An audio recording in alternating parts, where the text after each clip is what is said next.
I'm Tobey Maguire. I play Peter Parker, a.k.a. Spider-Man. And I'm Sam Raimi, the director of Spider-Man.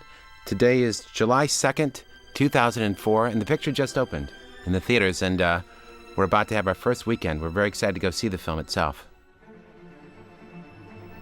Hi, I'm Avi Arad. I'm a producer on this movie, and I run Marvel Studios. My name is Grant Curtis. I'm the co-producer of the film. Well, as you see these main titles coming down, that was something that actually we did with Marvel and Kyle Cooper a long time ago to create an animated movie logo for main titles. In movie one, if you remember, we had all these graphics and it was pretty exciting, but we felt we really needed to take it to another level.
Was this something you planned early on, the drawings? I was working with Kyle Cooper, the title designer, along with my editor, Bob Moratsky, Avi Arad, and Grant Curtis, and Laura Ziskin, my other producer, and we had a lot of different ideas. We were trying to figure out which way to go.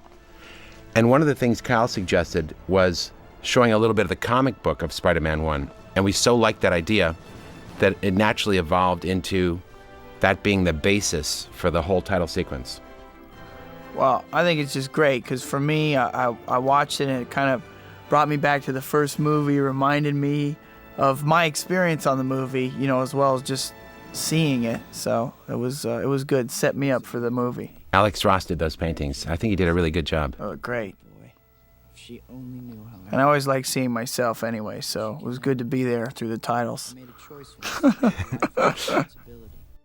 Life she can never be a part of. That shot we did of Kirsten was the first shot, I think, filmed for Spider-Man 2.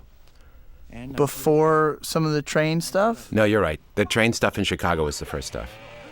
That was the first live actor piece. It was shot in New York in a little tiny soundstage there. I'm sorry, Mr. Aziz. There was a disturbance. You love that word, disturbance, Sam. That's Alvin's word. It's such a funny word that Peter says, especially the way you deliver it for me, because he obviously can't say what really was going on. And this is like the word that he comes up with that works for him and doesn't give it away to other people. It's such an awkward, bad choice of a word. It's really funny that Alvin chose that one. So odd and vague, you know? A disturbance. And nobody ever asked him, what are you talking about? Your ass is fired. So we're setting up Peter's life here, right? Where he's at now. You're loading heaps of punishment on him, and this is the beginning of it.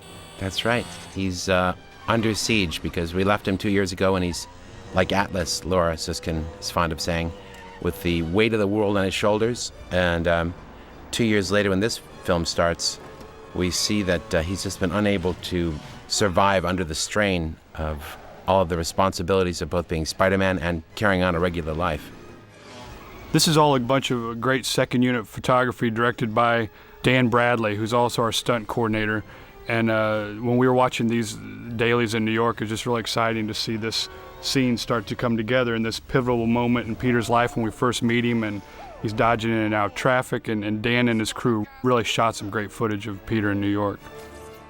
What I think we really improved on from the first movie is that all of the action comes out of story in this film.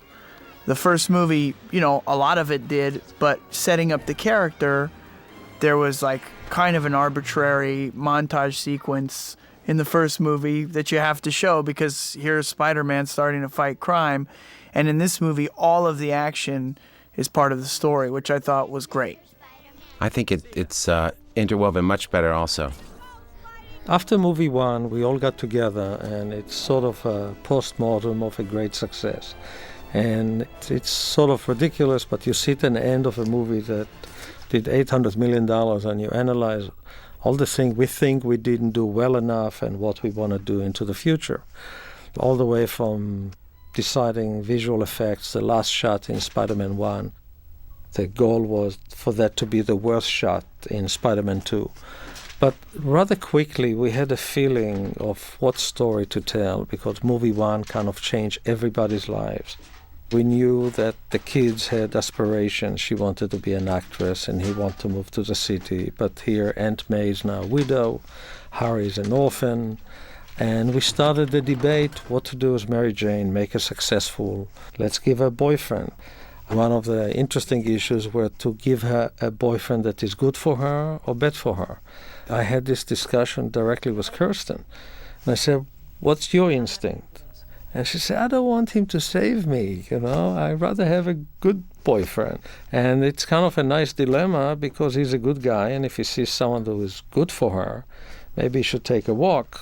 But thankfully, he's a red-blooded kid who was not going to just walk away without a fight.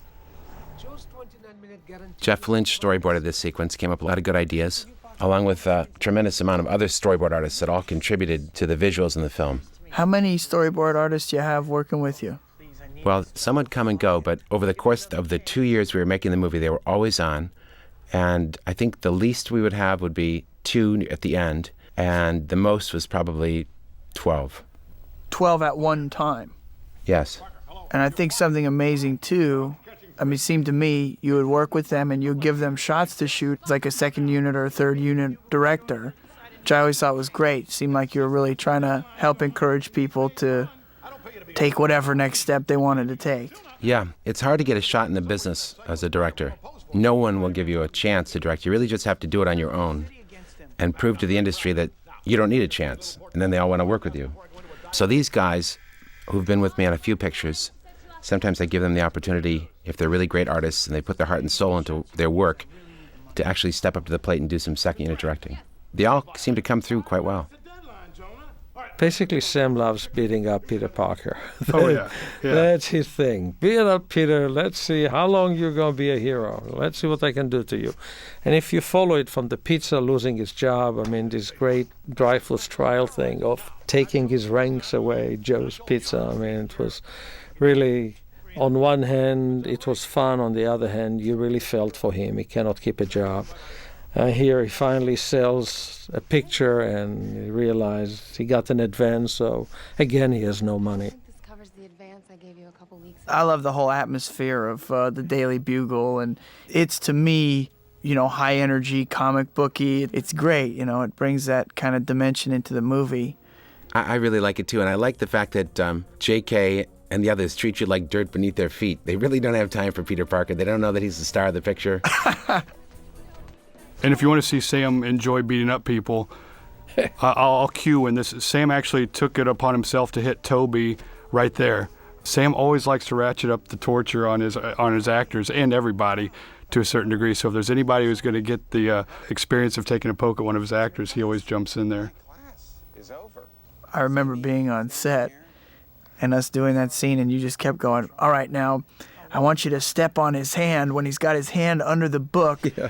And I tried to hold the book in a way that wouldn't crunch my knuckles on the concrete, but it hurt after a while, especially because you like to do a lot of takes when I'm being punished. Usually you're not doing a ton of takes, but for some reason when I'm being physically punished, I don't know. you do a lot of takes. I don't do that on purpose. But you were a big sport to let us hit you that bag so many times. Oh, I thought it was hilarious, though, so I had to do it. But I was actually getting angry. You can see, like, a slightly angry look on my face a couple times there when maybe the second time I got hit, and I was getting a little angry. I know. Because you kept telling them they were being so gentle with me, the actors hitting me with the bags. Well, that's why you're getting angry, because they weren't hitting you hard enough. Well, they weren't hitting me hard enough, so it was like then we had to do it over and over again because they didn't want to, hurt the guy who's the star of the movie or whatever. And I'm like, now, come on, do it already, please. Right, they keep hitting you kind of medium hard, right, exactly. 20 times. Just hit me once, for crying out loud. The first draft had a lot of issues. It had more villains. And we actually didn't have enough time. And rather quickly we had to start weeding and deciding what the stories that we want to tell in movie 2 and follow the characters and see what will happen next. In the first movie, Peter didn't have a choice. Got bitten, made a mistake. Now, what does it mean to be a superhero?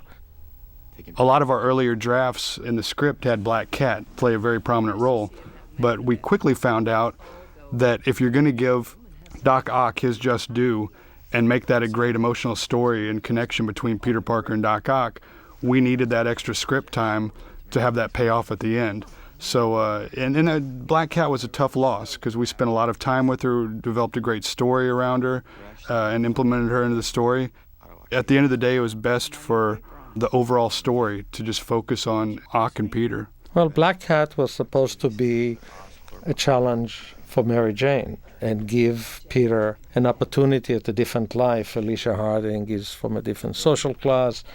She adored him, yet she had the same kind of ambivalence, moral ambivalence, as our villains have, in less of a clear way. It would have been amazing, but maybe we'll see it one day. We like to leave all these ideas within when he runs into Dr. Connors, which is really a great villain, because, again, the key for us with a villain in Spider-Man is to have them connected to Peter. They have to have an emotional connection. Doc Ock is someone he revered. Freddie Molina was an inspired choice in a way, because it's funny, he's a chameleon. It's not like a face that you know. I mean, you say Chocolat, then, oh, the mayor, or Frida, you're kidding. It's the same guy. And he's one of these chameleons, and he elevated Doc Ock to something very, very, very special. And Doc Ock went through different reincarnations, if you want to get into it. Well, Doc Ock was actually in Spider-Man 1, similar to Black Cat, not quite as long, but the visuals that we saw with Ock, with the conceptual drawings that came out of Neil Spicak's great art department. Neil's our production designer. It was just really inspiring, and we knew that at some point we wanted to tell Doc Ock's story because of the great visuals that were coming out of there. And it was just a matter of question when. And similar to Black Cat, we knew that we couldn't do the Green Goblin justice by inserting Doc Ock. Oh, my. You did? I love that Rosemary Harris. She's such a sweet person in real life. Wonderful person. And I think you two have a different type of chemistry together. No one ever talks about that, but I think you, as actors, I see you really listening to each other and giving to each other. Yeah. Well, she's so wonderful and so talented. So, her emotions are so accessible to her, and she's just so real and rich with emotion. I agree. Here, Peter gets to see Aunt May's loneliness and her pain and difficulty, and gets to feel all the guilt. Yeah, I like the fact that there's some realization in your eyes. What I get out of your performance is the first time you've really seen just how lonely and cut off she is, and how responsible you are in creating that situation. And also Peter, I think, like you were saying, he's caught. He can't resolve. He can't be honest in these relationships. I mean, here are the three important relationships to him.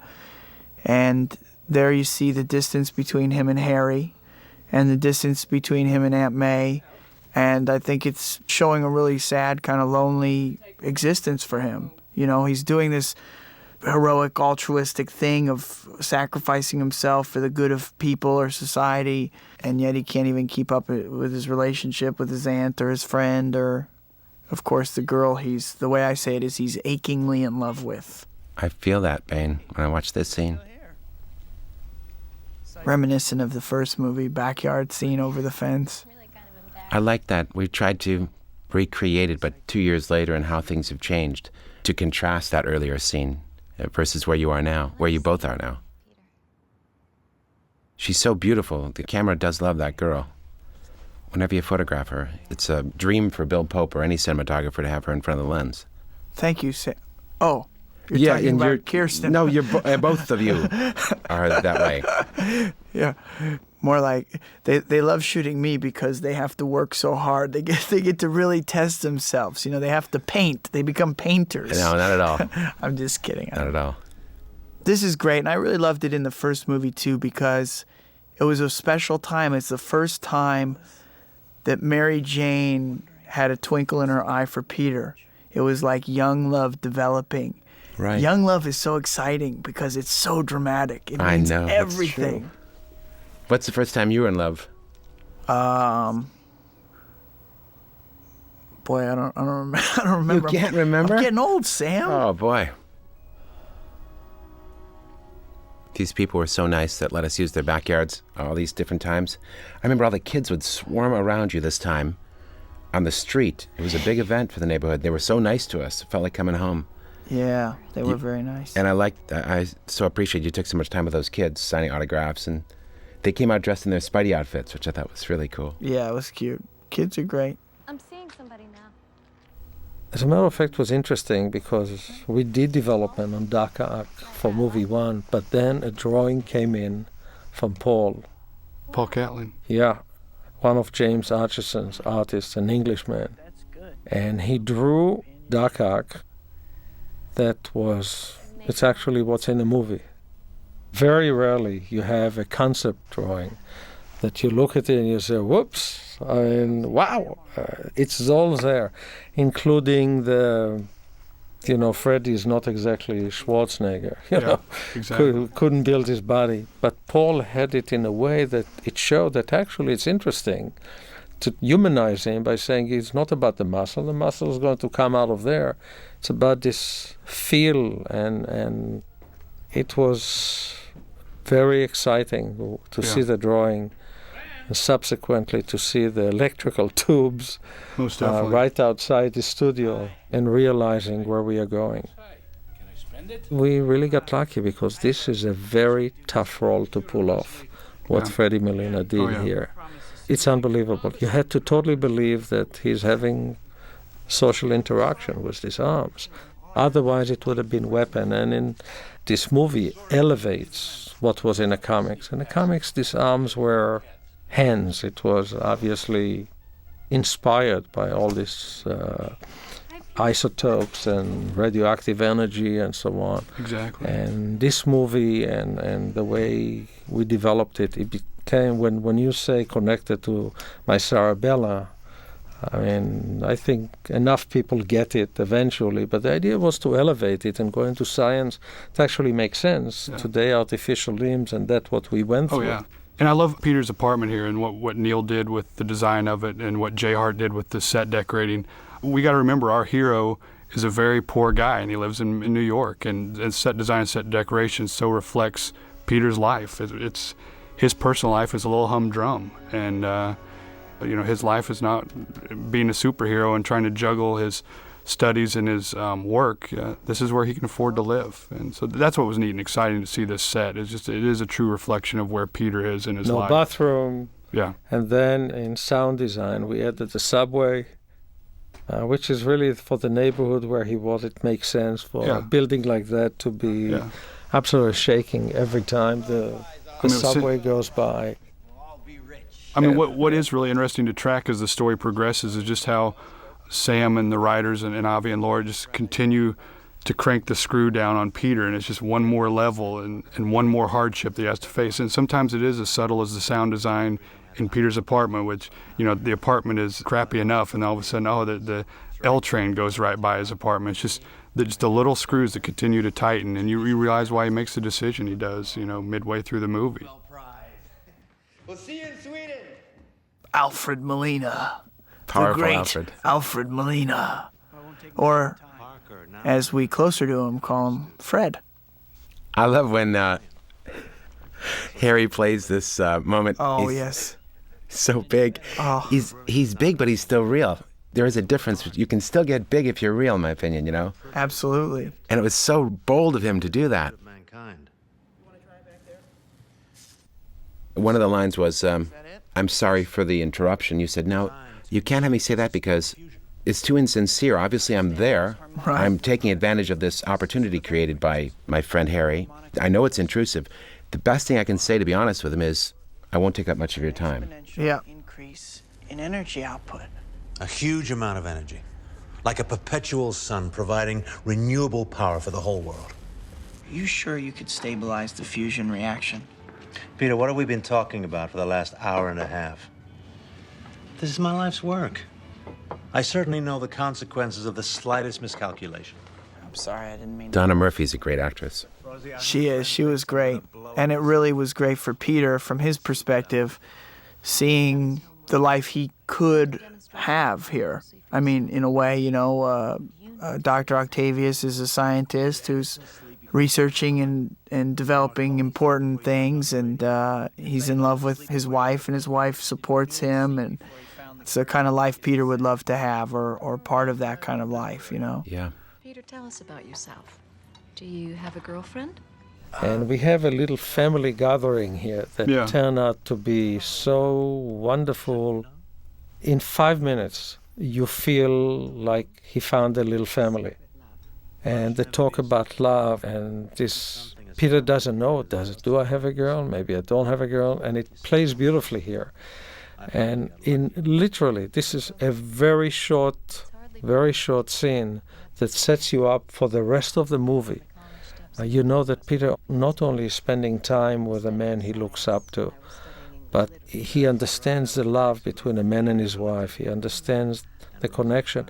And it feels like he's one of them now. And that's what makes the next scene so tragic, because Peter is looking to connect, because he's always, in some ways, living in hiding. And these people were so kind to him, and especially her. Obviously, you'll see later how tough it was on him to see his mentor and someone he liked, and his wife, who immediately befriended him, invited him to the demonstration, and obviously she dies. It's such a great scene because we're with Peter as he sees how his life could be completed by someone he loves if he allows that opportunity in his life. And it's just a great little moment where you see him realize what it is like to be completed by another person, and it's just another thing he's missing in his own world. Peter's apartment is perfect for him too, but that's realistic too to New York. I don't know if you remember on the first film. I do. Harry's apartment. I know you guys worked very hard on making that the right kind of place, because Norman is a rich guy, and so his son has a nice apartment. What was your notes on the first one? First, you said to me, Sam, this place is so big. I know it's Harry, but just the place like this was just unrelatable to people. So I talked to Neil, and we all agreed with that great note. We scaled it down. But that was the impetus that I took and gave to Neil's direction about this miserable little one-room place. I really knew how right you were. And so I said to myself, when Peter gets his own place, I'm going to take that note to the nines, and I'm going to make Tobey go, wow, this is really a miserable place. I'll tell you what. I wanted to beat you at your own game on that one. It's perfect because I've lived in L.A. my whole life, so I don't know from my own experience, but I've been friends with other struggling actors, as I once was. You've put an end to that. And these are exactly the kind of apartments that someone who's like struggling would live in. It's like you don't really have a kitchen. His bathroom's outside. It's terrible. I don't even know how you could afford a place, even this place. Right, it's a little tough, but he's got to sell out and give pictures to Jay Jonah at the Daily Bugle. We were shooting on Spring Street, right?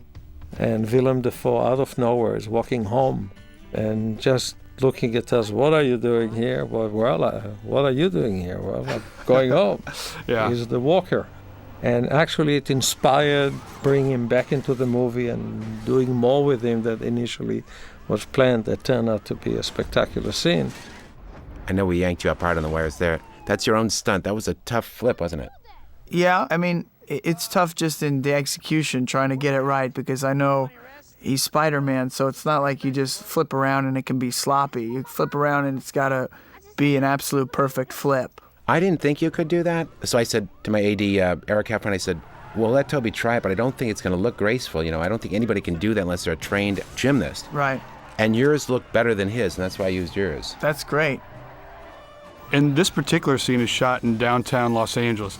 Shooting a car chase like this in New York is terribly prohibitive because, you know, New York is just a much more bustling town at night, and you can't control traffic as well as you can in downtown LA. So there's always the moments in our film where we have to cheat Los Angeles for New York, and this is one of them.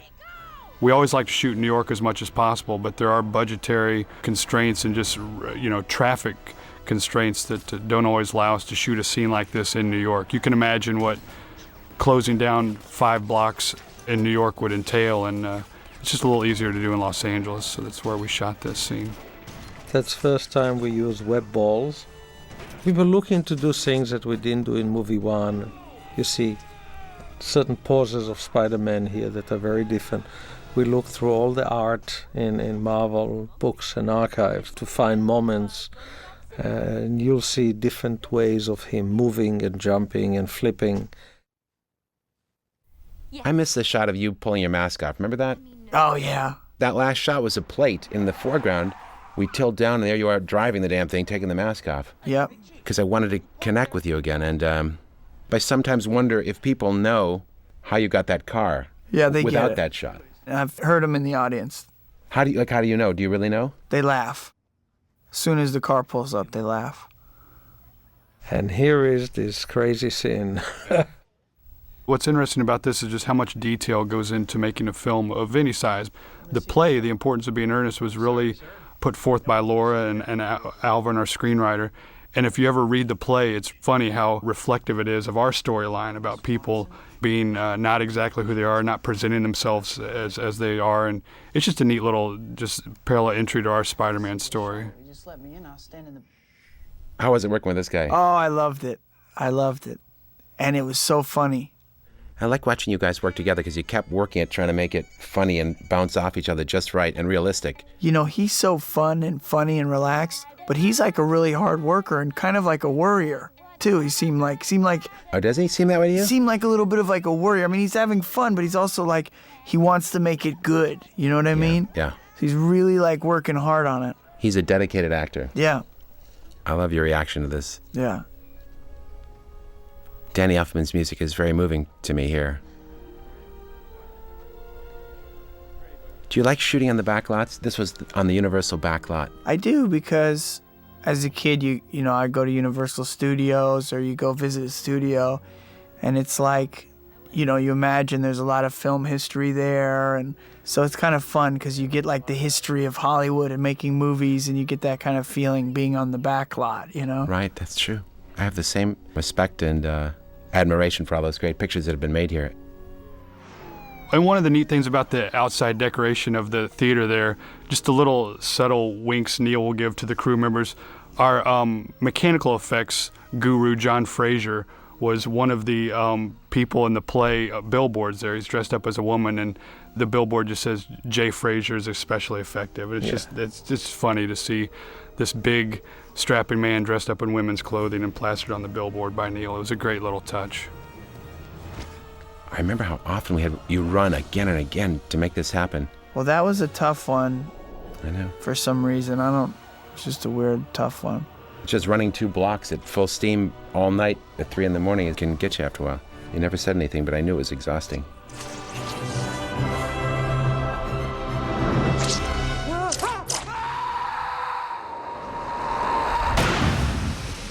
Great hotel. You can see in the background here, when he stands up, the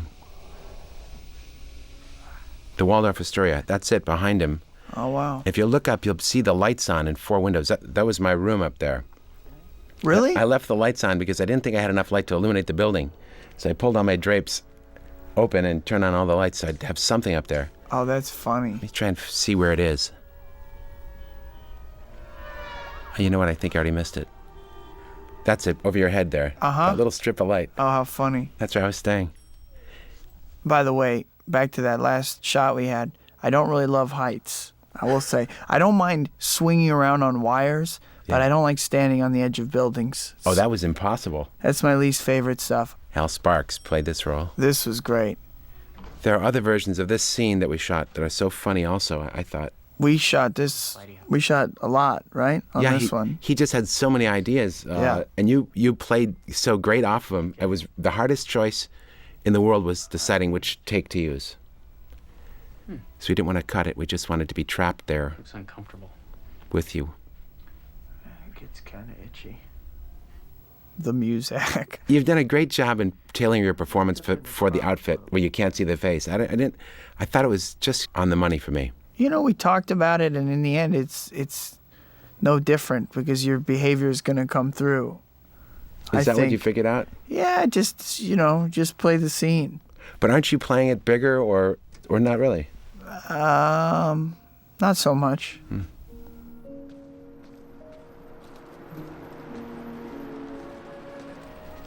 That was, at least for me emotionally, it was one of my favorite shots in a movie. Oh, it's a great shot. It was like 2:00 in the morning, and in New York. What can be sadder than watching this guy slapping this scooter across this beautiful picture of this woman after a bad night? We just loved it. This was the first shot you shot in the picture, I think. Yeah. It's a hard first shot too. It's an all-in-one piece. I like doing that, though. You're fresh. You're fresh on the movie. You're like all pumped up, ready to go, a little nervous, a lot of dialogue. So you're like, And the sun was going down? Yeah. And you're by yourself, too. So you're not like working off anybody. And you had this rotating shot. So I had to keep finding the camera for you. I know. Besides hitting all your emotional beats, being real, pretending someone, holding the lie in that what really happened, trying to make up this story and hold your really real feelings in, but still trying to connect with her. You also had to hit your marks through the rotation, finding the camera, all the different points. It's quite a dance. I felt good, though. I felt like comfortable, I think, just starting the movie again. I just felt good about it. I was excited to be doing it again. I love this, and I was reluctant in doing this next beat we're about to see, but I love this. This is a very emotional moment right here. Yeah, because it's a device that we had to come up with, Alvin and maybe some of the other writers, to hear your thoughts. But it puts all the pressure on you, because no one really speaks to an empty phone. But you made it real, and more than real, I'm just into your heart and your thoughts. I can't be with you. If my enemies... The studio was courageous. We were very fortunate to be in business here with Amy and Matt, because there's a lot of emotion in this movie. And when you look at all this richness of emotion, most studios would have cut a lot of it out. We made now movies almost everywhere, and I can tell you this courage made it all worth it. Because some of this stuff, you look at it and say, how much emotion can you put into the summer? And when you read the reviews, you feel really good for fighting for it. And I write a weblog on Sony's movie site. And one of my last entries, I told the fans and the readers, if you enjoy the Spider-Man franchise, thank your lucky stars that Sony got the rights to it, because Matt and Amy and just everybody at the studio is so dedicated to making this picture the best that it can be, and they're great people to work for and with. And it's been a good collaboration for all of us, I believe. It was great. And now let me introduce Fred was great in this scene, I like how he's got this sense of anticipation in his reading. Let me introduce you to my assistants. He's got a little smile. He's proud of what he's done, I can see the ego of the character even working in that pleasant way. Yeah. Edge Effects created all of these devices, obviously designed by James Atchison and a team of different artists, sketch artists, storyboard artists. John Dykstra had input, and so did Neil Spisak. But it really was a team effort in bringing these things to life. But mostly you got to credit these great puppeteers. They're incredible. And the great animators, and John Dykstra and Scott Stockdike, everybody at SPI, Sony Pictures Imageworks. But finally, none of it would have worked unless Fred brought it all to life. I think it's just amazing. They really have character, the arms themselves, you know?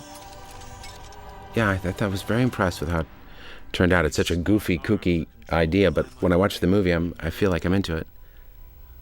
It's interesting how we came up with the length of the tentacles. One of the things that we always struggled with seeing the early conceptual art is how long and how big should the tentacles be. Because when they do go longer, you do tend to have a little spaghetti effect, and they don't look as powerful and as magnificent anymore. We put our assistant visual effects editor, Aaron Scully, into a mock-up harness with actually plastic plumbing tubing coming off of them, and we literally just started to snip down slowly the length of the tentacles until we all believed we came up with a length and the size of the tentacles that remained powerful, but also gave Ock the mobility that we needed him to have. And so it's just one of those low-tech things with $5 tubing that eventually morphs into these magnificent tentacles built by Steve Johnson and Edge Effects and the magnificent puppeteers that puppeteered this. It was amazing just to see the progression. Neil Spisak and his team of art directors designed so many great delivery devices just for that particular tritium capsule. Oh, wow. So many very, very cool sketches and designs I saw. Neil wanted to have everything on wheels and big ugly cords coming from it because that's what he found through his research. See, that's what's great right there. In this big moment, you have a little moment between Fred and Donna connecting on a personal level. Fasten your seatbelts. And then we go right back into the big demonstration. Yeah, that's a tough moment here. Because until now we really like this guy. And we care for her a lot. Great actress. In minutes she got us Donna invested. Murphy. Yeah, and in just a scene or two, you have a great emotional connection to her.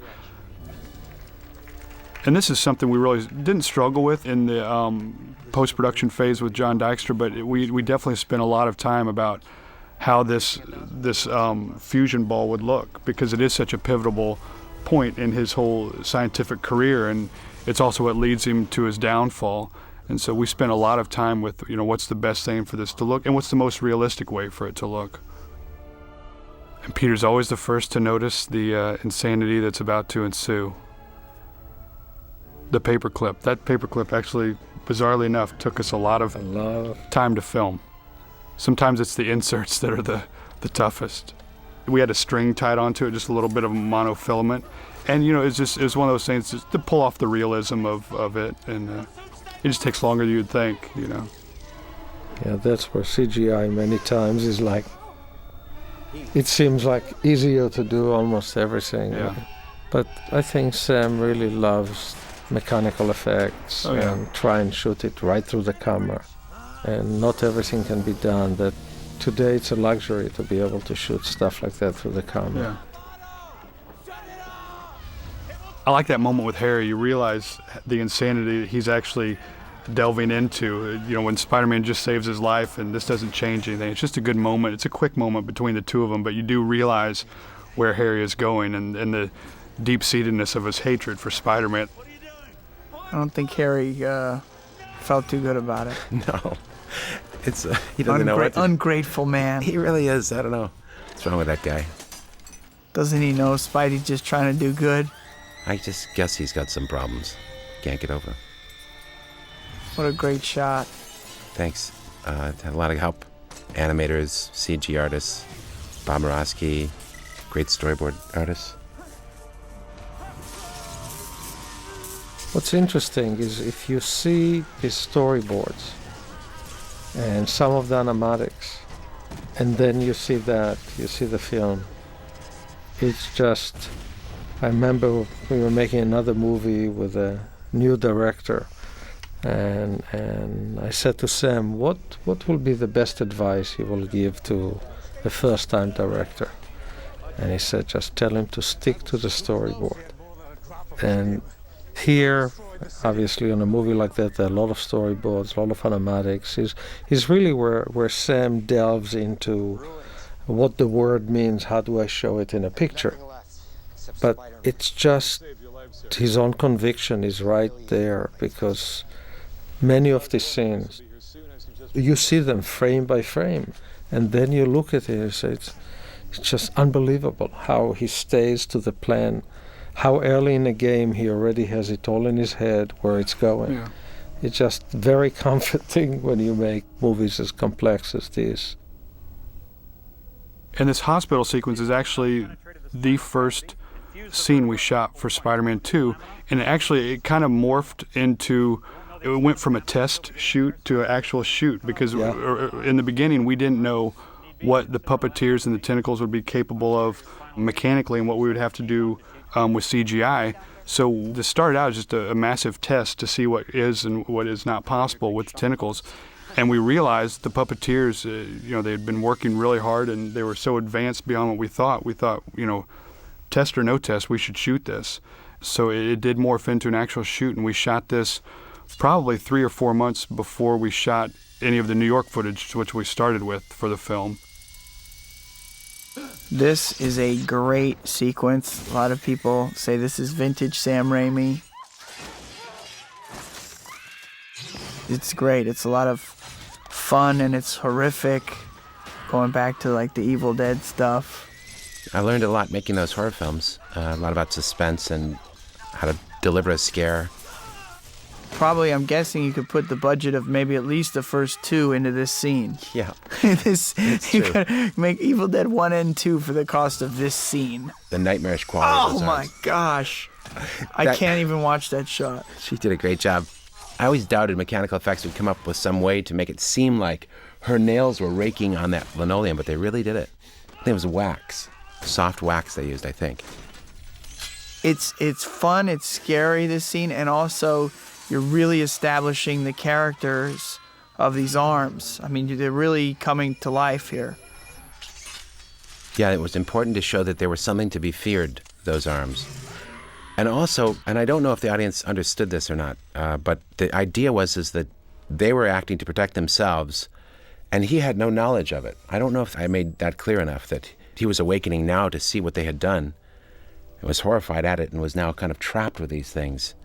That Fred did a very nice progression. I think it's clear. I think it definitely is clear with this scene and the next scene and the next scene. You'll see, I mean, as we see them with the car, when it comes at him and the arms grab the car, you can see that's kind of without Fred's will. He's not making the arms protect him. And that's our drunk shot. Yeah, shot on the back lot at Universal Studios, of all That was places. a pain in the neck because only one door kept on blowing out. Yeah, that was tough. That was tough. It's like the things that should be simple, just blow up 2 doors. Well, I think, what did it take? 4 tries to get the 2 doors? It was a long reset because you're dealing with explosive, and and that was Alfred that walked out of there. It was a big deal and a long night. We kept on telling him, don't worry, Yeah. one more blow up. He's just a great sport.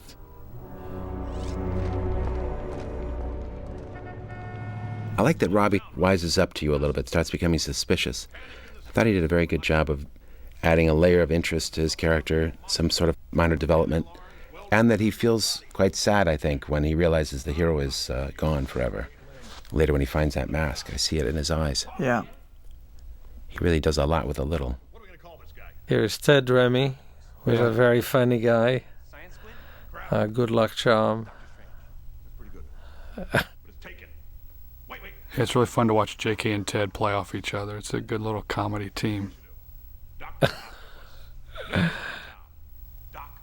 And as you can see from Spider-Man, when the Green Goblin broke in, we did redesign Jameson's office. We took that liberty that the Goblin destroyed his office, and The insurance paid for the renovations. Were you worried that he was on to you in that moment? Like, why would you mention that when you gave him that sidelong glance? He says, I hear Spider-Man was there. Right. Well, it's definitely clear watching it. I think Peter did think it was an odd look. I don't know that he could quite calculate what it meant. Right. Interesting. So you make a choice that you haven't quite figured out what he meant. Right, by the look. Yeah, exactly. That's great. It's just an odd look. And so you're not playing how do you know? You're playing do you know? What did that mean? What right. did that mean? Do you know? Exactly. That's better.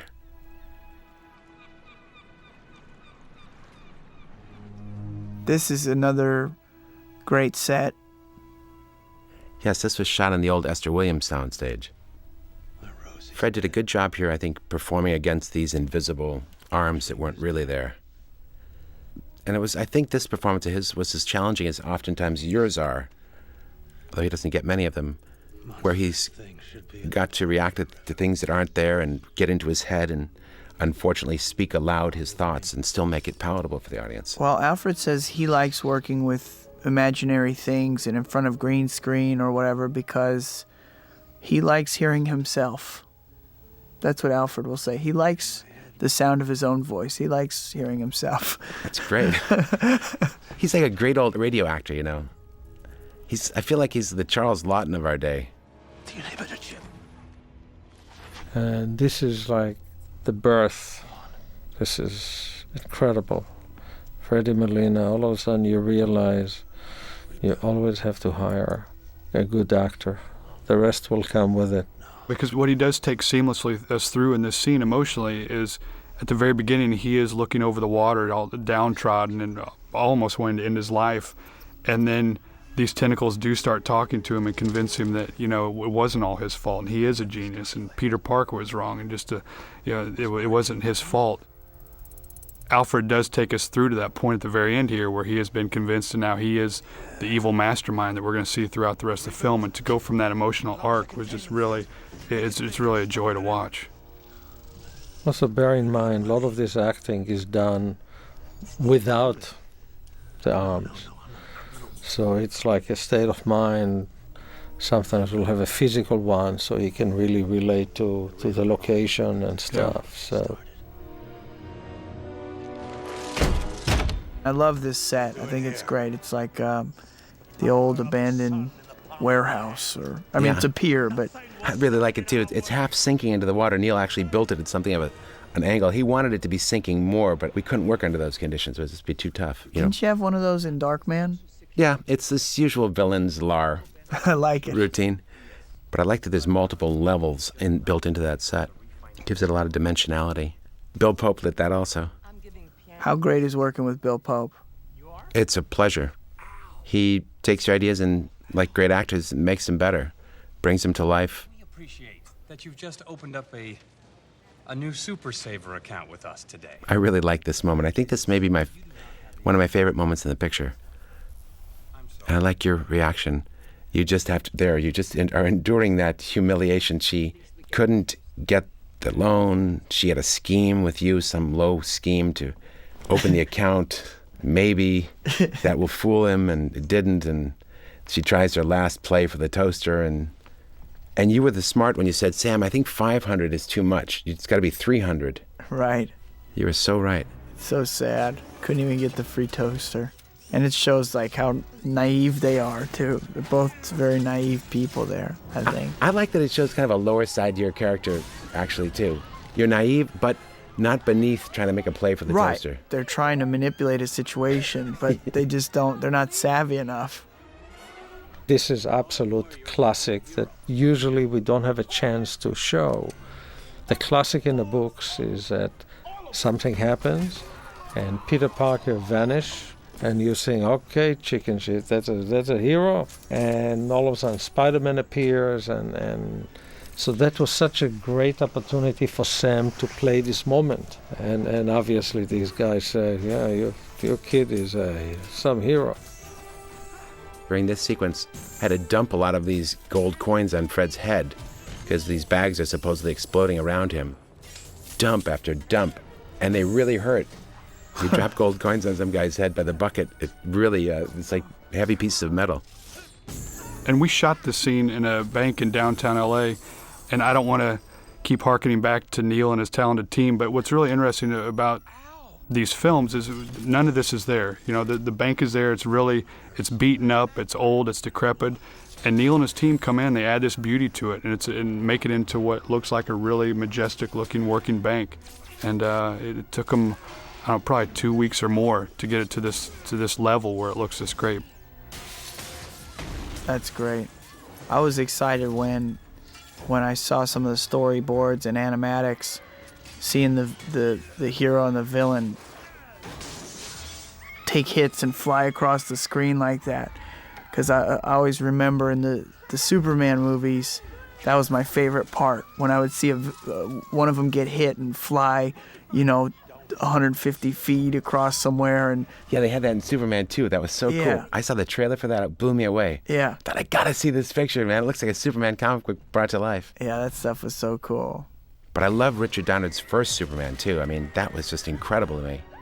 It amazed me when I saw it. I was so excited and so positive and bright, that movie. Now, I know from the first film,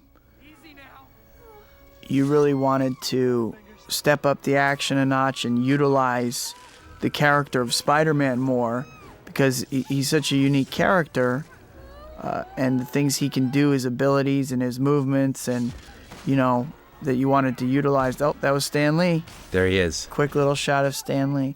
So we have here a fight on the side of a building, which is something you could really only have in a Spider-Man movie. Yeah, I'm really glad we had the opportunity to do that too. It was just like you said, recognizing what we wanted to do and couldn't, or didn't realize what we should have done until after the movie was deep into production.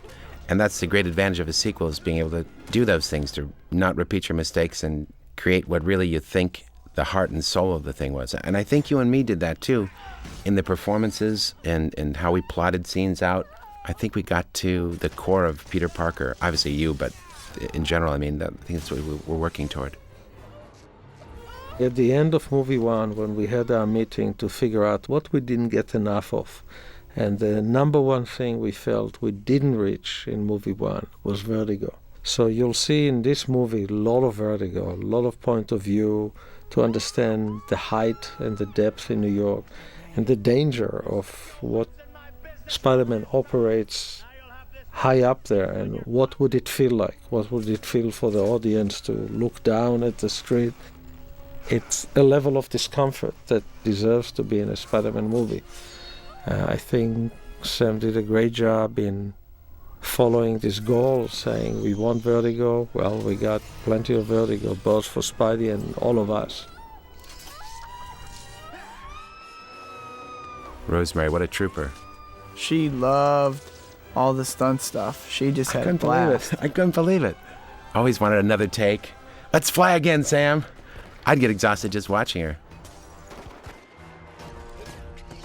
The other thing, we wanted to make Aunt May a strong lady. That was really important to us. And find her a role that she's not a helpless old lady. She's actually a tough cookie. It's interesting. She almost came off in this movie as a spokesman for heroes. And traditionally in the books, she doesn't like Spider-Man. He is not her kind of a guy. And not only is Aunt May a tough cookie, but Rosemary basically did all of her own stunts. I mean, that's her on a wire in New York, and that's her swinging down with Spider-Man. She's a gamer. She actually had a great time. Her husband was standing there. At one time, he covered his eyes.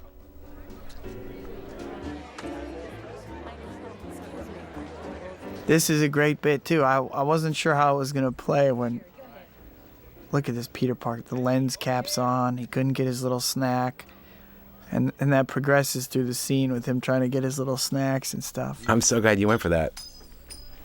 Again, I really am. Just putting it in your hands, Sam. Take it easy, buddy. Here's a great development in Harry's character. I think Harry's character really had a great arc in this movie, and he really, James had a lot to do in this movie, and he really, stepped up to the plate. Yeah, stepped up to the plate and took that opportunity and really did such a great job. Come on, what do you think I'm paying you to sit around and sip champagne? And this is another set we built on one of the big stages here at Sony. We tried to use the planetarium in New York. That's obviously our establishing shot. but it was too cost prohibitive to actually shoot in the actual location in New York. And so we recreated it here back in Los Angeles. But it's such a beautiful backdrop of New York that we couldn't pass up the opportunity to use it as our setting. He's the first man to play football on the moon. I like this actress. She was simple and real.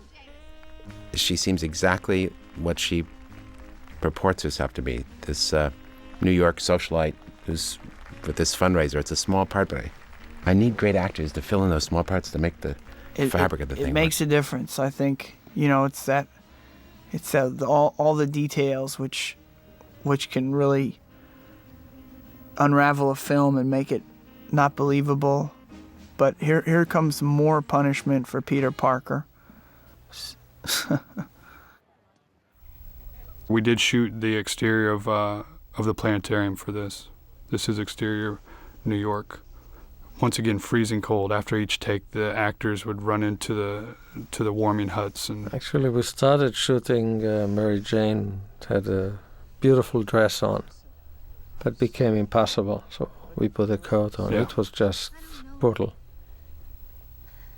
And this is another one of those instances. Whenever you shoot exteriors, you start racing against the sun, and as the night goes on, you just start scrambling to beat Mother Nature. And we shot these scenes right up until the very last second that we could, what we could still cheat for darkness. Peter's being a dork, and he's trying his hardest. And I still like Kirsten in this scene because there comes a moment when she's telling you off, talking about how everybody came to the play but you. Then there she mentions her father, and you see a little bit of honesty come out. Okay, well, maybe he didn't come to see it. He came to borrow money. But anyways, the point is that everybody came to see the show. I think the reason I so like how she does that is because it tells us that she still loves you, to make herself vulnerable to you in that way, to reveal an intimate detail and a little bit of the truth that doesn't go to furthering her point. I really like how she did that. I think her performance is amazing there, and the dialogue is great. Her little speech there is great dialogue. What can I tell you? You look at this movie, the depth, the color, the backgrounds, the camera motion. We think we are way ahead of movie one in terms of cinematography, camera work.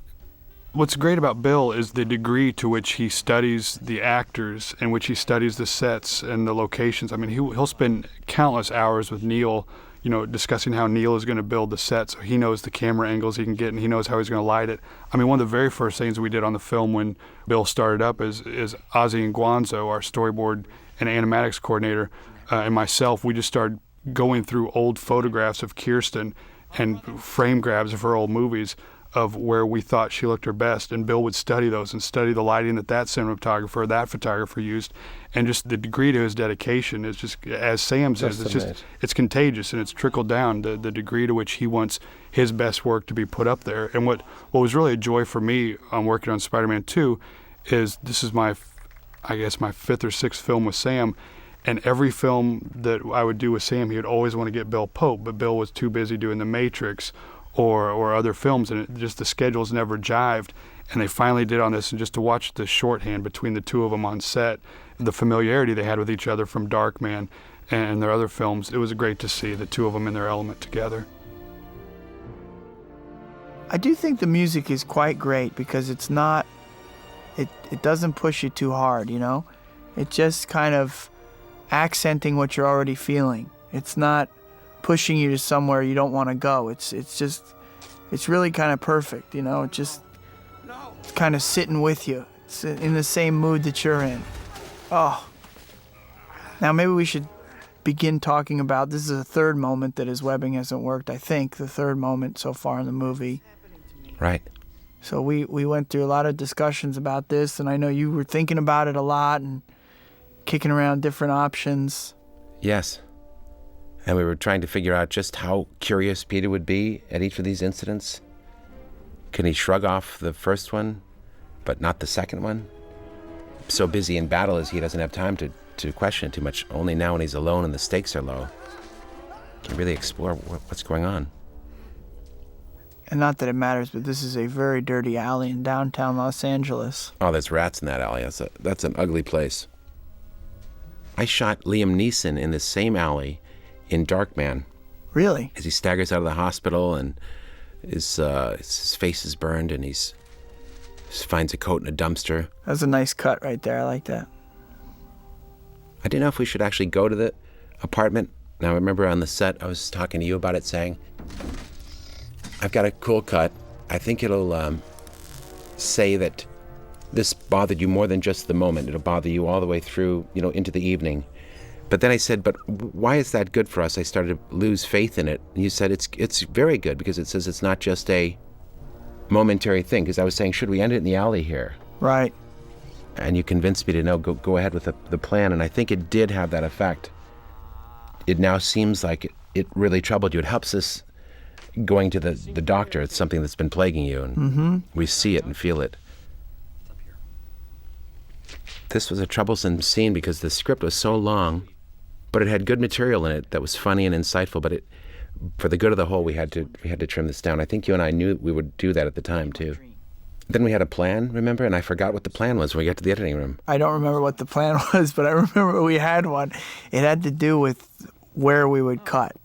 You had an exit for the scene. I got in the editing room. I couldn't remember what it was, and I couldn't find it. I couldn't make it work.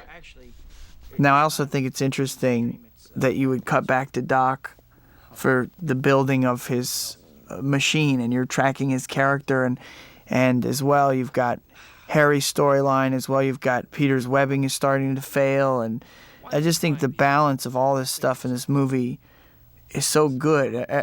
Every storyline is interesting. It's all moving things forward. I think just the balance and structure of the film is so smart and entertaining. As far as the production is concerned, what is unique about this set is, when you shoot a lot of exteriors in New York, you have to plan for bad weather. What we do is we have these things called cover sets. In case it rains, we go onto a soundstage in New York and shoot those. And luckily, although it was bitter cold in New York when we were shooting there, it never rained and we never really had to use our cover sets. But the doctor's office was one of our cover sets, and then subsequently it became the last set we shot in New York because we no longer needed it to save us from inclement weather. But it's just one of the tools you implement to make the film and to not lose days. Peter, all the times we've talked of honesty. I love working with the great Cliff Robertson. He's a brilliant actor. Great actor, very poetic human being. But he's such a gentleman on the set, so kind, and I love a look he does, something he must be going through his mind. When you deny him his dream of what you could become, he's not upset at you. He's heartbroken for you because he knows you're making the wrong choice. Yeah, that's great. He loves you so much. It's not about his dream being realized. It's about knowing that you're about to take the wrong path in your life. And Cliff obviously making his return to our film was a great day on the set to have him back and energize the set and the cast and the crew with his return. And he's a great actor and it gives a lot of heart to our picture. So he and Neil went through a lot of rendition to create a feel of where we put Sam's car. The backgrounds, we had clouds, we had multi-clouds, and eventually we were able to get a thing that really got you into another reality. Yet the voices resonate. That was a very important scene in the movie. And coming up here, this alley scene is one of the visuals Sam had that he was toting around with him from day one, was the actual spider suit in the trash can. If you take the comic book page from the Marvel cover and compare it to this film frame, it's almost exact, and it's just one of the... Basically identical, yeah. It's just one of those things, giving back to the fans, just a neat little visual to see, and also giving a wink to the great comic book artists and storytellers from Marvel over the last 40 years. Don't need to reinvent the wheel on a shot like this, and we didn't. We took it straight out of the comic book. I mean, this was one of the more debated scenes in post-productions, and quite honestly, one of the most debated, if not the most debated music cue in post-production. Yeah. Because I think all of us, when we first saw it, really responded to it, and it just set so perfectly the tone for Peter's life at this point.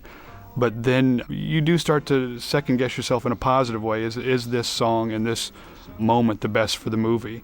And at the end of the day, we thought it was, and it really does work and set up Peter's life. I'm so glad that you weren't embarrassed to show the lame side of Peter.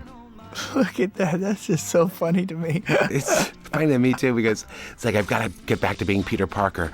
Spider-Man no more. And when you really realize who Peter Parker is, you're reminded he's kind of a dwip. Yeah. I think you should probably mention the song, Sam. Well, Bob Moratsky chose this song and put it up against the montage for me, and I just thought it was a great choice. And not because of the reference to the great Butch Cassidy and the Sundance Kid, that great classic, but yeah. It has such a great simplicity and honesty and an optimism to it. And as I watch the sequence, I know it's so sweet that this can't last. He's doomed. I know all throughout it that it's so bubbly and bubblegummy that Peter's living a dream that couldn't possibly continue. For him, it's just a dream of living a normal life. It's just what's so miserable about it for him. Oh my gosh. I mean, the audience erupted with laughter when I watched that with them. Erupted with laughter. Great. That freeze frame, just the nerdiest kid in the world. I like shooting this scene. This was fun. It's like inappropriately communicating with the actress on stage.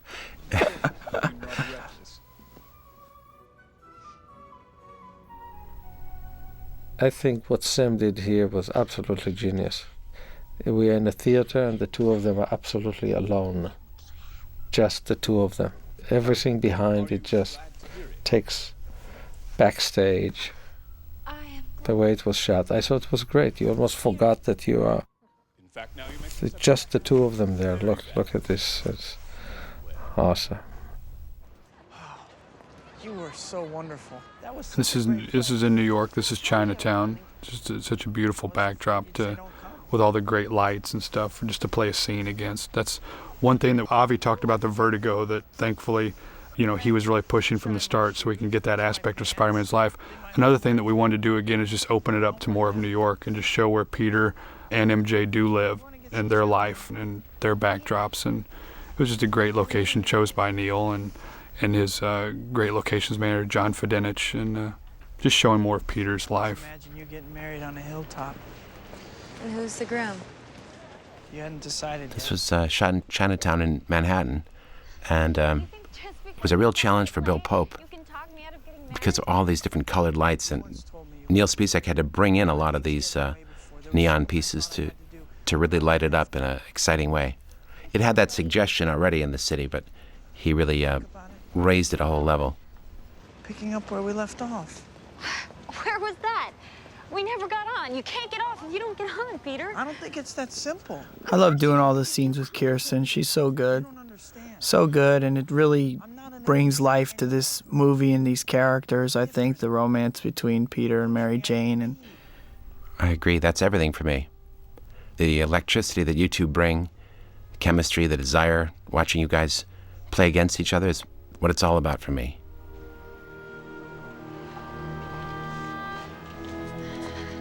And we had trouble shooting this shot. The cab driver for this scene was not the best driver in the world. And as bizarre as it seems, shooting MJ, getting in that car safely without him driving off with her halfway and halfway out, took many more times than it should have. Been, yeah. it was a great, great search to find our Mary Jane, wasn't it? Yeah. That trip to Berlin, I'll never forget it. Yeah, me too. You were feverish and sick. I had strep throat, sir. Horrifying. And it was like 3 a.m. when you finally did your audition, I think our time. I called you and said, I have a doctor's note of why I can't go to Germany. I have strep throat. The doctor said, I'd be fine. I mean, he didn't say like I'm deathly ill, but he said I have strep throat and, probably better that I stay in bed. And you said, yeah, well, it's probably better if I stay with my kids over the weekend too. So get your bag packed, which I love, by the way. I mean, it wasn't mean. We have people have to understand that Sam and I have a funny rapport and a good humorous rapport where we're constantly, teasing each other. That's Brent Briscoe.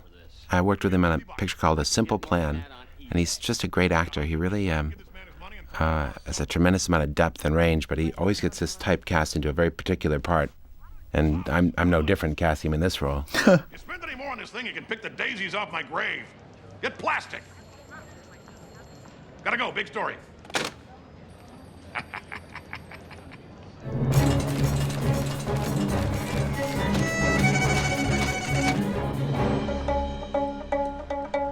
Spider-Man, Spider-Man, where have you gone to, Spider-Man? Where have you gone to, Spider-Man?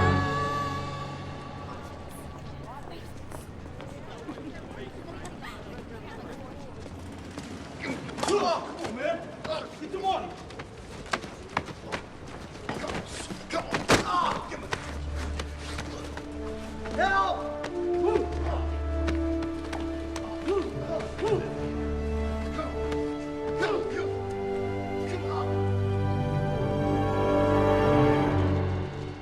It wasn't fair to have gone like that. He was a peaceful man. And it was all my doing.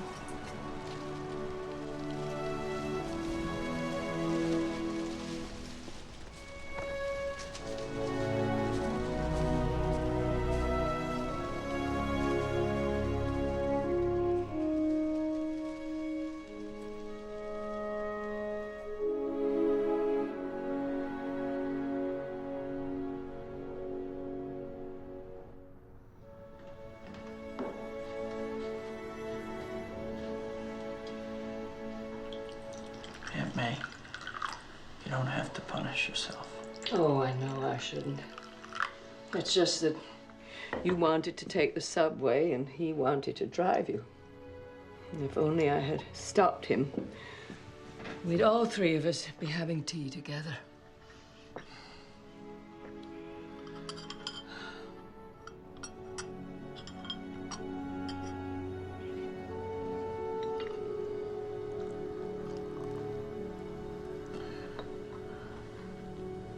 I'm responsible.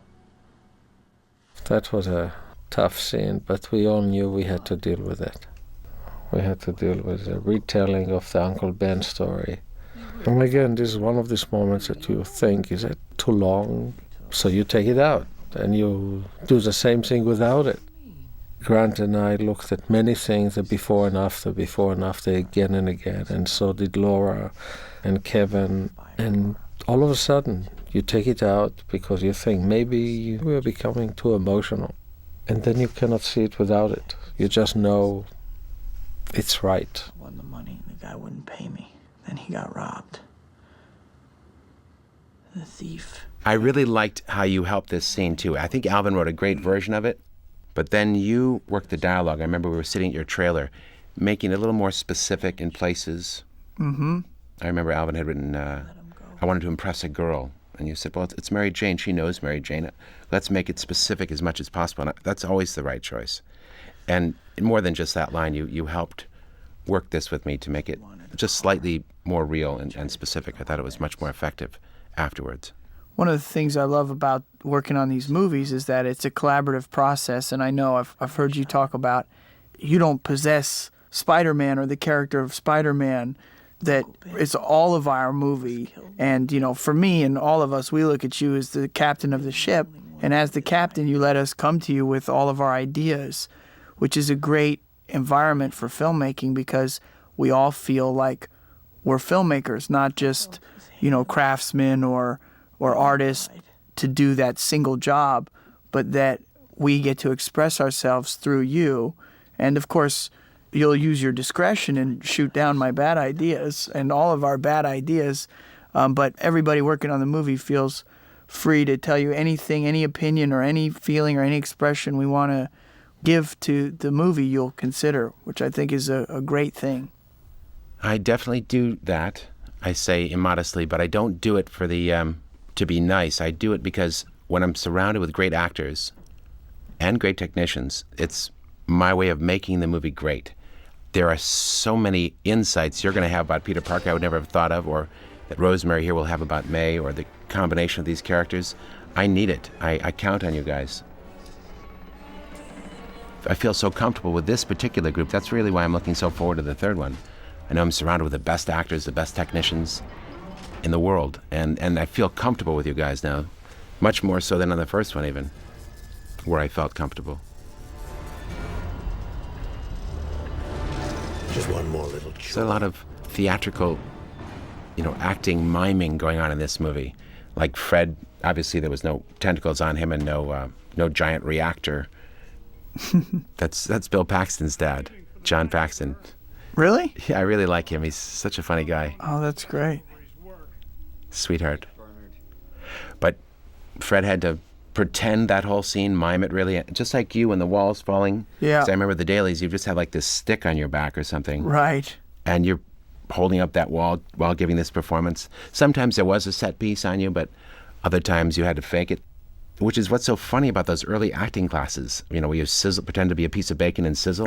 Right. I think those are really valuable because I think they're helpful, yes. This movie's full of it. Fred does a great job with that stuff. He really just fit very well into this kind of a film, which was different for him. And it was tough, though. Sometimes I did actually have to hold up that wall. But when you were doing that type of training in early acting courses, did you think, well, this is silly. I won't be able to apply this type of trust stuff, falling into people's arms? I think I was just too eager and excited to be doing it. I wasn't criticizing it or questioning that kind of stuff in terms of, exercises like that. There are other things that I've done in class or I've seen people do that I think's really silly. But I think there's something to be gained from anything, even if it's about relaxation or freedom of expression or, freeing your own instrument as an actor or whatever. There's always something to be gotten out of most of these exercises. But some of them, you wonder if they're practical and will be applicable later. Kill Spider-Man. We'll give you all the tritium you need. On second thought, bring him to me, alive. How do I find him? I really love watching James Franco in this movie because the transition that his character makes, and from Spidey 1 to Spidey 2, it's a neat emotional thing to watch. In this downward spiral that he's doing emotionally that you so want to be involved in. And of all the characters in Spidey 2, he definitely has one of the more rich character studies of where his character goes. Also, he grew up a lot. It's a boy who became a man. Yeah. Tony Mizuchi, he's our key grip, is the newspaper guy back there. Well, I didn't know how we were going to do the fire scene, but John Dykstra, once he saw the storyboards for the sequence, said the best way to do this is with old-fashioned technology combined with new technology, which is we'll just shoot it twice, once with the roaring inferno, which no human being could ever withstand, and then we'll bring Tobey into it, he told me, and just have enough fire to make it bearable so that the effect light would play on you in a realistic fashion. And then it was done with motion control so that those same camera moves were repeated on you and the empty plate with just the fire. And that way we're able to create a lot of fire around you. And then additionally, CGI put in sparks in the foreground, a little bit of haze to help the marriage of those elements.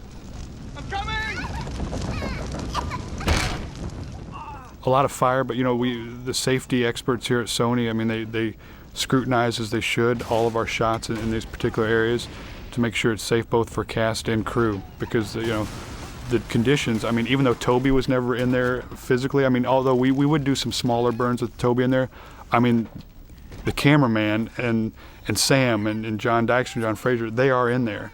So the degree of safety that goes into this, which would be overseen by Eric Heffron, our first assistant director, it's a good thing, it's a necessary thing, and at the end of the day, the shots look great.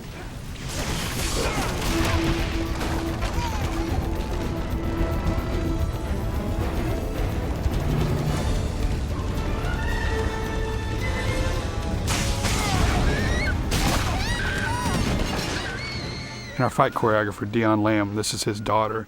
And it's a tough shoot on a 3-year-old or a 4-year-old. They don't know what's going on, and all these different cues that she had to react to. It really worked out great.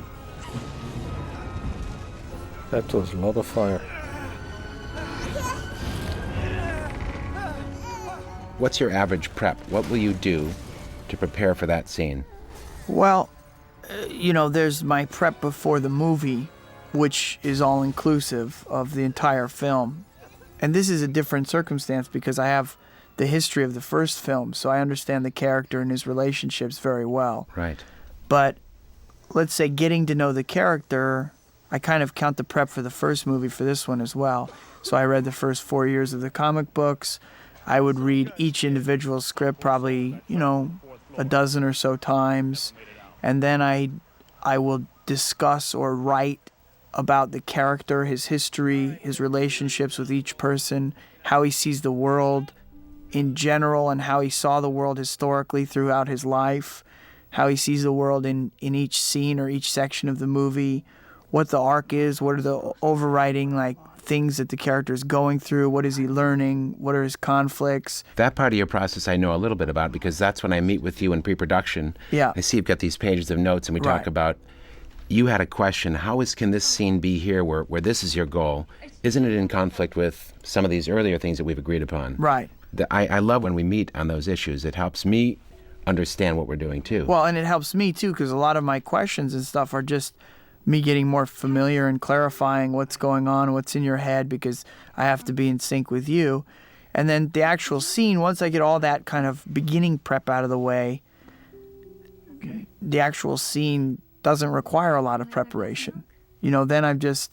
Do you read it the previous night, or do you not do that specifically? No, I do. I mean, I just, depending on the length of the scene, how much dialogue there is, I may look at it a couple weeks ahead of time, a week ahead of time, 2 days ahead of time to make sure I have all the dialogue down sort of backwards and forwards. And I can speak of personal experience. That's when we meet in your trailer often, talk about scenes to come. Those are usually me presenting problems to you, asking you to solve them. But those are very helpful for me. Yeah, it's great. I mean, and that kind of communication is just, again, it goes back to what I was saying about how I get to feel like a filmmaker. So I don't just feel like, a hired actor or a piece of the puzzle. I feel like I'm a creator of the puzzle with you. And you are. So you got a long piece of dialogue, though.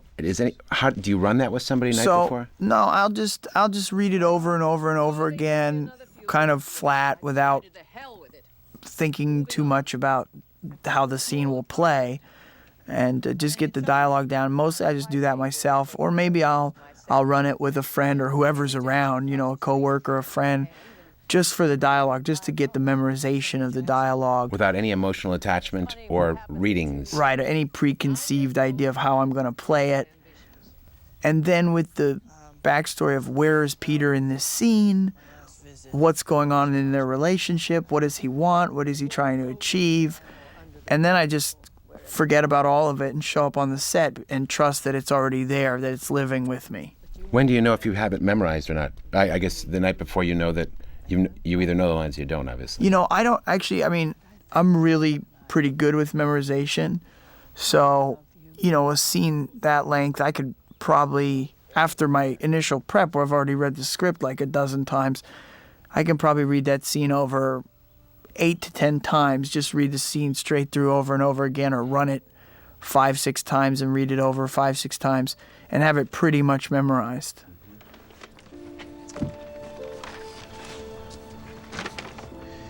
Hey, where are all my comic books? Oh, those dreadful things. I gave those away. And in the background, intermittently there, you'll see Sam's 1973 Oldsmobile Classic that has appeared in all of his movies, except for obviously The Quick and the Dead. But I've shipped that car around the country. It's been dropped in multiple stories in Army of Darkness, and it always keeps popping up. It's definitely got 9 lives or more. Henry and I agree. We don't see his picture in the paper anymore. When am I going to do a movie without that car? That car? I felt like Sam was going to, I felt like they're going to, if he could have, he would have shipped it over to Seabiscuit to torture me with it. That car's coming back in the third one. Yeah, it's been in all the pictures, but You'll never guess who he wants to be. if you're interested in purchasing the Delta 88 Classic, send $10,000 to Sam Raimi, care of Columbia Pictures, Culver City. No, I'm not really. Is that your car or is it the movie's car? That's my car. Although I have movie versions of it, stunt versions that exist. Right. Because Bruce Campbell so hates the car. Right. He's vowed to destroy it. So I have doubles around in case he ever gets his hands on one of them. He doesn't It would know be which great one it is. if that was not an empty threat. It'd be great if he actually did something to your car. Oh, it'd be terrible. Are you kidding me? I'm keeping it hidden. No one really knows where it is. I believe there's a hero in all of us. I've sent him through the windshield of that car. That car has run over his arm in movies. He's had enough of that car. It's caused him a lot of damage. He warned me about you early on before the first picture. What did he say? He said Sam likes to torture actors. I do like to torture actors. I know. I've worked with you in 2 movies. Even our dreams. This is another one of Alvin Sargent's great emotional beats that he just lets breathe with the characters and let it play between the two of them and have the impactfulness of what she's saying sink in on him. It's just a great speech that he wrote. That desk and put it into the garage for me. So this was a great scene, especially what Rosemary's saying, or what Rosemary just said there about, it really helps clarify for Peter his choice that he's been conflicted about and thinking about. And it's great to see, like, the one person he can still look to as a parental figure be there for him and support him with his big decision, I agree. Alvin wrote that beautiful piece, and what I really like is that you don't speak in the piece, and yet you make the tremendous movement from the beginning of the scene to the end. Not that you aren't thinking about those things and considering what to do, but I see it all played silently on your face, which is really a very powerful performance for me.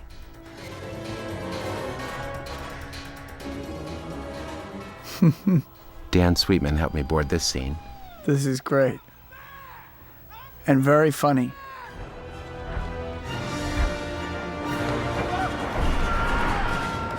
Now, so many people have asked me if this right here... Oh, well, first of all, this stunt guy took the biggest hit. That's so painful. What was so funny and a little disconcerting was I had this team of great stuntmen. Yes. They worked with us throughout the course of the picture. Yeah. When it came to this stunt, they brought in some new kid. Yeah. Here you go, kid. I said, well, how come it's not one of you guys? You'll find out. I know. Well, I'm glad it wasn't even on the board for me to try that one. That's not something I wanted to do. And I like that guy really threw everything he's got into that. Amazing. That and let me ask you about that, the joke there. I'm back, my back. Because so many people have said, is this an inside joke? And I said, initially, when written, I don't think it was intended to be. Right. But then we were all aware of it. And I said, well, however you take it, I think it's funny either way, whether you just, watching it, not thinking about it, or if you think it's an inside joke, whatever. That's exactly what happened, yeah. Yeah. But I think I thought it was brave of you to go for it, too. Because people knew that you had a back problem earlier, and although on the mend, still, I thought it was brave of you to poke fun at yourself, even for those people few people that knew about that. Yeah. So I agree with you. It wasn't planned, and I said, that's great, it's so funny, I'm back, my back. And then I thought, no, we better not because of Tobey's real back problem, he won't want to. But then I said, well, maybe I'll just ask him, and I'm so glad you went for it. Yeah, well, it's funny. Why not? Here we're back to Kirsten, Mary Jane's. I love her performance there. Yeah, I thought it was great. Really good. She's so good because she's got just such a wide range, She can play it all. You can feel her pain. She can be really light. She can be funny. She can work with many levels and layers at the same time. She's just great and very real. Just like the girl next door. I don't know how she does it take after take. She's got so much energy she can put out. It seems like it's fresh each time. It's really fresh. It really blows me away. It's, thank God we have good editors, or I would look like really silly. Actually, editing your footage is a great challenge, but only because it's always a very subtle performance. And fortunately, I have the great Bob Murawski cutting this picture, but it's more about a wealth of beautiful, subtle things and choosing just the right one. I was afraid to trust you. But I've been thinking about The scene is so fun to watch because it's almost, if you remember the storyboards from this scene, I mean, this is all, it's just one of those moments where it's just almost just, you know, panel for panel and then shot for shot, exactly what was storyboarded, you know, 6 months prior to coming to the set here at Universal Studios. Every time I look at the shot, it's hard to believe that the car is not real. Now, John Fraser and his team we did a lot of research, a lot of testing, because there are quite a few moments in this scene where the car is real. And once again, as with the stunts, it's with the mechanical effects, it's always safety first. It's part math, it's part science, and it's just... Yeah, you have to catapult the car. So they would go out into You really have to flip it, high strengths to get going. But as you notice, in between discussing technical issues or CGI, so much of this movie is about the actors, right on camera. What you see is real, what you see is what you get. There's no trick-or-treat here.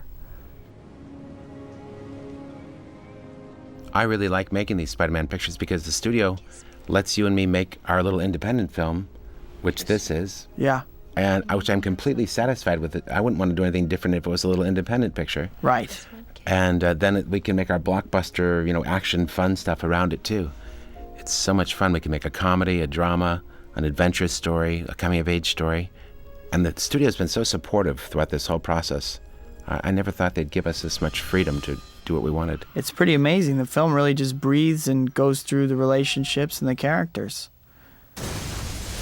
Right here we've got blue screen car going through, and then, you know, it's more or less it's a plate that was shot similar to the fire sequence, and then we would shoot Peter and MJ and marry the two together.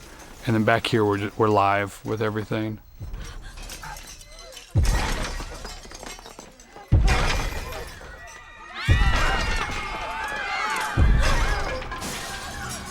What's happening?